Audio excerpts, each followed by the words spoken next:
What's up, Ruthless fans? Welcome to Season 2, Episode 3 of Tyler Perry's Ruthless, Holding On by a Thread. Let's kick off this review by liking, sharing, and subscribing to the channel. Make sure you click the bell notification so that you will never miss Tyler Perry's Ruthless reviews. Okay, the show opens with Andrew returning to the compound after he, quote-unquote, killed his wife. Of course, he runs into Oliver, who's standing guarding the gate.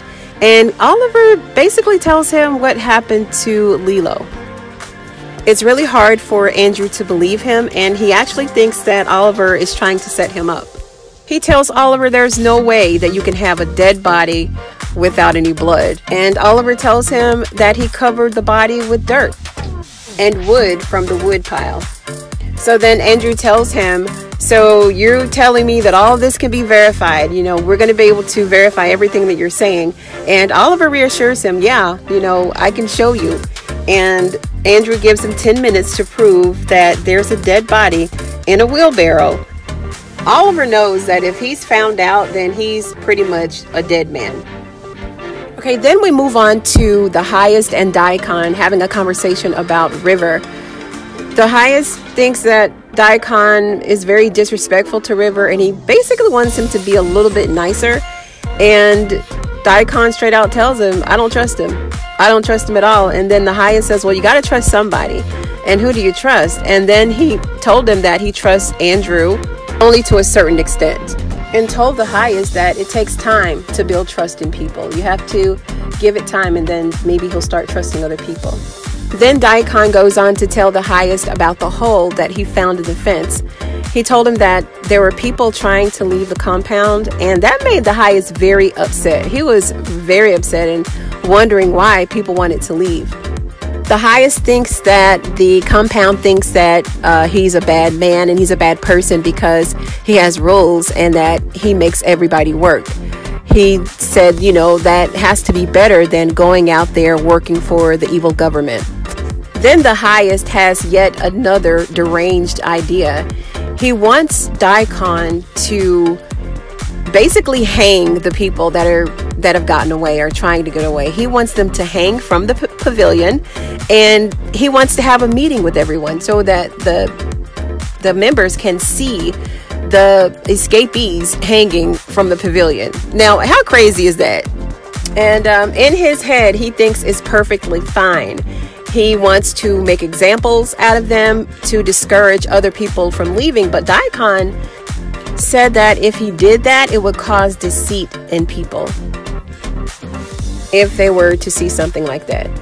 So instead of hanging everyone from the pavilion, he just told Daikon that if they're caught, just kill them. Just kill them dead. Okay, then we move on to the next scene, and guess who's speaking with a little bit of authority here, thinking that she's a boss? You guessed it, it's Miss Joan, little meek and mild Joan, bossing up with River.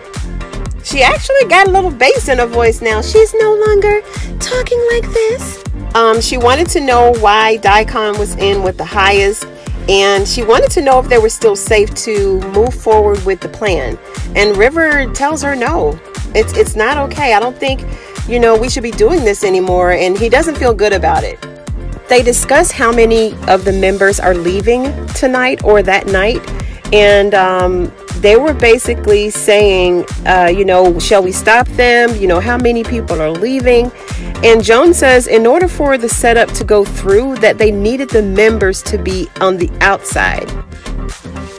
So I'm sure she's talking about the money, the laundering, the transfer, or whatever they're doing with these accounts, that someone has to be on the outside to make sure that everything goes through the way that they planned. River still has his doubts. He doesn't feel good about it at all. He doesn't want to go through with it. He thinks they should just stay. But Joan says that the plan is solid and all they have to do is make it to the car. And she said that she's tired of all the delays. And River just, told her, again, he doesn't feel good about it. And then they kind of walk off scene. And then as they're walking away, River says it's BS. It's BS. So he doesn't feel good about this at all. and he doesn't know how to stop it. I don't think that he can at this point, because it's a lot of greed involved, a lot of money that's about to be moved, and people are getting tired of waiting. They're getting impatient, and they see these dollar signs, and they're just ready to get out of there and live their lives normally. Then we cut to Ruth and Tally. Tally tells Ruth that she's making her own way and that she's going to go ahead and see Yancey. Ruth tells her, wait a minute, what do you mean the lights are still on? Like, she's concerned that Tally's going to get caught, like someone is going to see her and Yancey, or at least see her going to see Yancey. Tally tells her that she's seen this type of behavior before when they were out in the streets prostituting with the pimps and whatnot. And she reminds Ruth that, that this is her MO, that she likes power. She wants to be close to power. And then once she sleeps her way to the top, she basically forgets about everyone else, like all the other girls. Like, I guess she would sleep her way to the top with the pimps. You know how people get together before, and talk about the boss and talk about, the people that are in charge of them. And then all of a sudden, she's sleeping with the boss now. So she's been elevated, and she's on a different level now. So she doesn't have to be concerned about what they're talking about now. So she's got new problems, if you will. And this is Tally just reminds her, I'm seeing this pattern all over again. And that upsets Ruth. She gets really, really mad.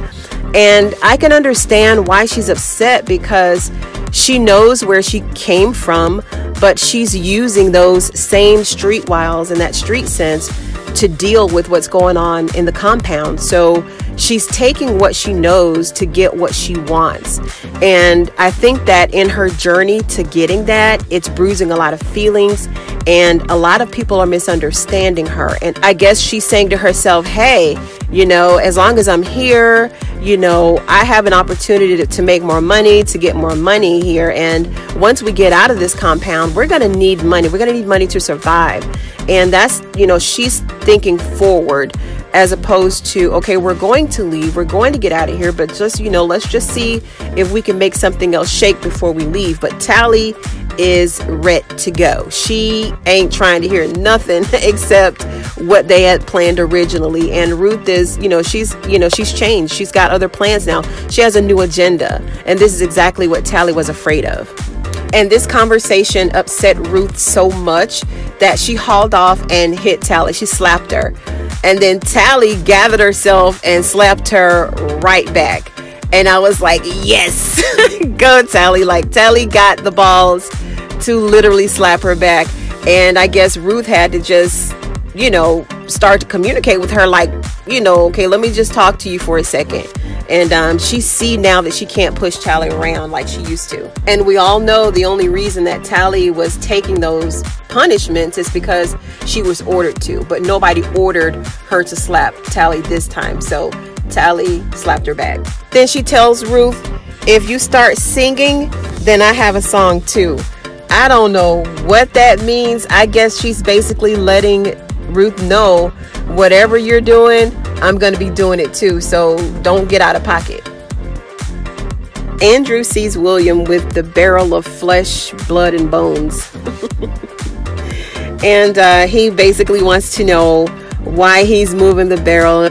William told him, I need to get stronger. I need to get stronger in case the government comes, and I want to be stronger to fight off the highest. And then Andrew wants to know why he wants to fight off the highest. And then he opens up and tells him, what's been happening to him, that the highest has been hurting him and, forcing himself on him.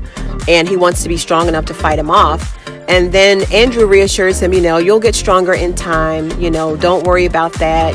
Just go to bed and I'll take care of this barrel. Then he throws William over his shoulder. And William is taken aback. He's kind of shocked and, wondering why he did that. And Andrew said, I can teach you how to do that. So he's going to teach him some, self-defense skills. And, I guess he's going to, think he can take on the highest at some point. And then Andrew also promised to help him in other ways. And I'm sure that he's talking about helping him get out of the compound and helping him to get himself back together again. Once all of this is over. He can't, of course, tell him too much, but he's telling him in a way that hopefully going to help him. Okay.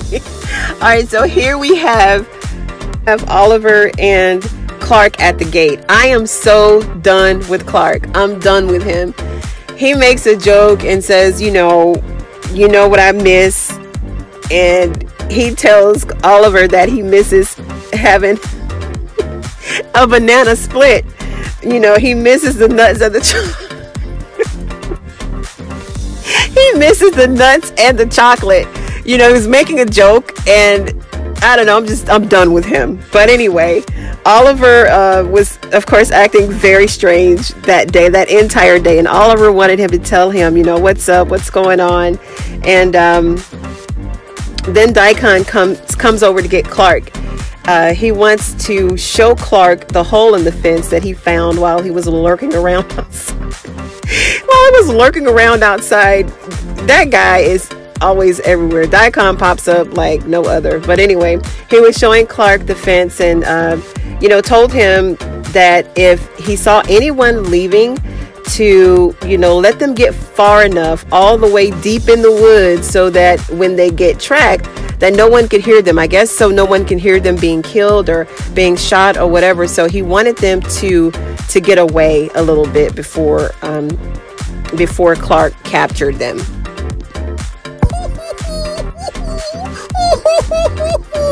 Listen, Zane's name should be Rain, because she's always raining tears everywhere. I am sick of Zane.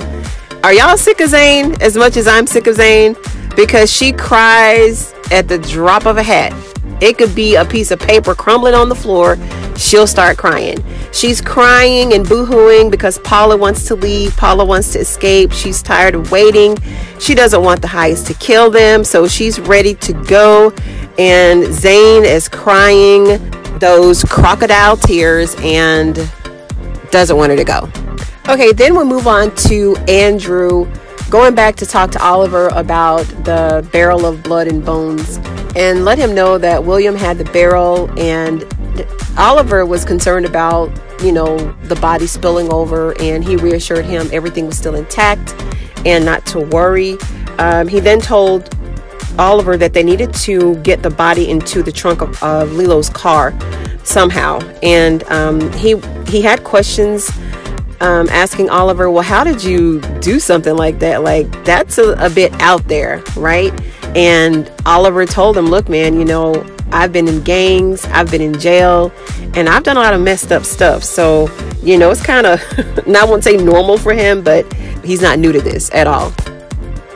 Then we move on to Tally and Yancey. Tally goes out to the little yellow school buses trying to find Yancey, and she finds him there getting drunk on moonshine. And he, of course, offers Tally some, being the gentleman that he is. And she says, no, they'll smell it on me. I'm just basically here to, do what we need to do so I can get these keys. That's basically what she was saying. Yancey quickly dropped the moonshine and got on the bus. Okay, so now the members are trying to escape the compound. Actually, they are escaping the compound. They go through the little hole in the gate that they made earlier, and they're going through the gate, getting out. And Rain is up there squealing, crying, begging Paula not to go. But Paula says she has to go, and that, she just needed to go. We didn't see her actually leave. But she just told her that she had to go. Then the scene cuts to Clark and Daikon. Clark went to Daikon and told him that, he saw them moving and he saw them leaving, and he gave Clark the phone and said, once you catch up with them, give me a call. Daikon told Clark, go ahead and give them a head start, and then once you catch up with them, give me a call. He wanted to know who had actually left, and Clark didn't know who the people were, only the married couple that I think they referenced the married couple earlier in season 1 at some point, but he told him that, you know, he didn't know who it was, but he does remember the married couple. Then we move on to the 2 elder mothers, Elder Mother Marva and Elder Mother Agnes. And Agnes is telling Marva that Lilo was picked up. We don't have to worry about him anymore. He's gone. So now Marva can get her beauty rest and rest easy and not have to worry about Lilo anymore. And they discuss Tally moving into the room with Zane and Paula. And they think it's a good idea because Tally has been punished so much that she'll set a good example and basically teach them how to behave, like I stated in the last video. And then Elder Mother Marva says, "I'll see ya in the morning." Then yes, we move on to Daikon and Andrew. Daikon is asking Andrew about the assignment that they sent him on.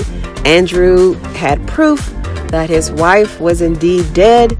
Daikon wanted proof on the internet. He wanted a news story. He wanted the whole 9. And you can just imagine living your life without having any contact with the outside world, and especially them not knowing that that Andrew is undercover. So it was easy to convince him that Sarah was dead. Then, of course, that made Daikon very, very happy. So much so that he grabbed Andrew by his face and gave him a celebratory kiss. Yeah, a kiss. That's right.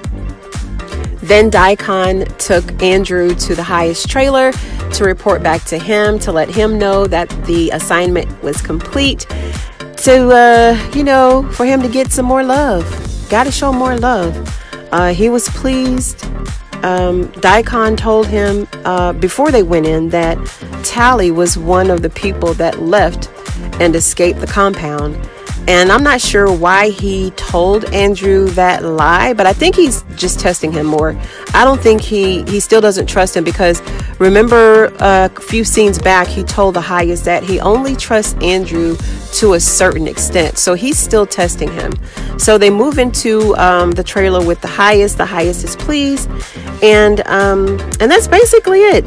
They showed love for each other. He said he loved him, and Andrew was like, "No, I love you." and that was it. End scene. Then we see Lynn and Brian. Brian said that he didn't mean to upset her, and Lynn wants to know, why do you love me? Why do you love me so much?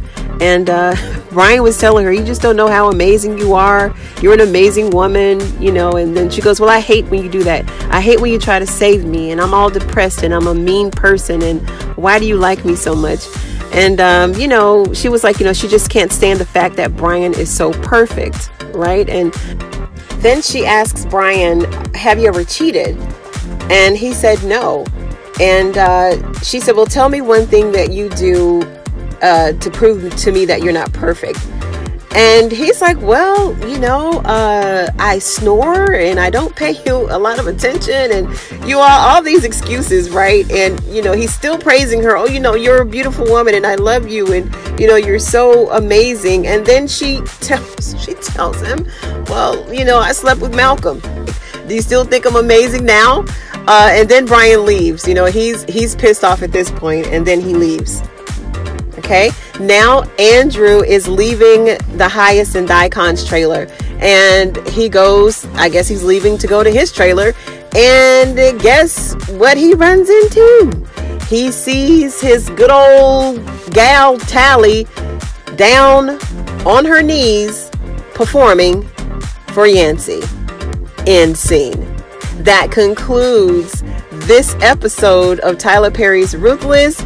Give it a like, share the video, hit the bell notification so that you will not ever miss my review on Tyler Perry's Ruthless. Now, if you are a true Tyler Perry Ruthless fan, go ahead and join the Facebook group that I'm a part of. We have a great time over there in the group, so go ahead and join. Why don't you? All right, see you next time.